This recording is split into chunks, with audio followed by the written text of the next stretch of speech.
بسم اللہ الرحمن الرحیم۔ السلام علیکم۔ نصیحت چینل کے معزز خواتین و حضرات، آج ہم آپ کو مورنگا یعنی سوہنجنا کے بارے میں معلومات فراہم کریں گے۔ مورنگا، جسے اردو میں سوہنجنا بھی کہا جاتا ہے، ایک معجزاتی اور کرشماتی درخت کہلاتا ہے۔ یہ ایک ایسا پودا ہے جو ہزاروں سالوں سے اپنی دواؤں کی خصوصیات کے لیے استعمال ہو رہا ہے۔ اس میں غذائیت کی بہترین مقدار موجود ہوتی ہے۔ مورنگا کے پتے وائٹامنز اور معدنیات سے بھرے ہوتے ہیں، بشمول vitamin C, vitamin A, calcium اور پوٹاشیم۔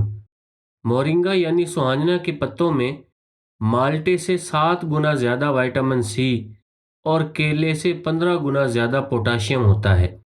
مورنگا میں پائے جانے والے اجزاء دل کے لیے بہترین ہوتے ہیں۔ یہ خون کو پتلا کرتے ہیں اور اس کے نقصانات کو کم کرتے ہیں۔ مورنگا میں اینٹی آکسیڈنٹس کی مقدار زیادہ ہوتی ہے، جو جسم کو فری ریڈیکل سے ہونے والے نقصانات سے بچانے میں مدد دیتی ہے۔ مورنگا میں ایسے مرکبات شامل ہوتے ہیں جو جسم میں سوزش کو کم کرنے میں مدد کرتے ہیں۔ بعض مطالعات سے یہ پتہ چلتا ہے کہ مورنگا جسم میں کولیسٹرول کی سطح کو کم کرنے میں مدد کرتا ہے۔ مورنگا یعنی سوہنجنا ذیابیطس یعنی شوگر کے شکار لوگوں میں بلڈ شوگر کی سطح کو کم کرنے میں بھی مدد کرتا ہے۔ مورنگا میں قوت مدافعت بڑھانے والی خصوصیات کو دیکھا گیا ہے۔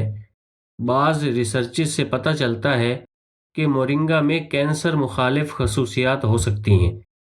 مورنگا میں ایسے مرکبات ہوتے ہیں جو ہاضمے کو بہتر بنانے اور قبض کو دور کرنے میں مدد کرتے ہیں۔ مورنگا جگر کے لیے بہترین غذائیت ہے۔ اس میں موجود فعال اجزاء جگر کی صحت کو بہتر کرتے ہیں۔ مورنگا میں آئرن کی بڑی مقدار ہوتی ہے، جو آپ کے جسم کو اضافی آئرن جذب کرنے میں سہولت فراہم کرتی ہے۔ بدلے میں یہ آپ کے جسم میں خون کے سرخ خلیوں کی تعداد کو آہستہ آہستہ بڑھا دیتا ہے۔ اب سوال پیدا ہوتا ہے کہ مورنگا کا استعمال کیسے کیا جائے؟ سوہنجنا یعنی مورنگا کے پتے، بیج، پھلیاں اور پھول سب ہی استعمال ہو سکتے ہیں۔ برصغیر ہندوستان اور پاکستان میں سوہنجنا کا سالن بہت ہی ذوق و شوق سے پکایا اور کھایا جاتا ہے۔ سوہنجنا کے خشک پتوں کا قہوہ استعمال کرنے سے پریشانیوں اور دباؤ میں سکون بخشتا اور بھرپور نیند لاتا ہے۔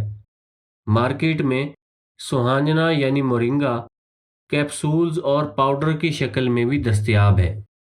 دوستو، اگر آپ کو یہ معلوماتی ویڈیو پسند آئی ہے تو اسے لائک اور شیئر کر دیں۔ کمنٹس میں اپنی رائے کا اظہار ضرور کریں، اور اگر آپ نے ابھی تک ہمارے چینل نصیحت کو سبسکرائب نہیں کیا تو سبسکرائب کر لیں۔ جزاک اللہ۔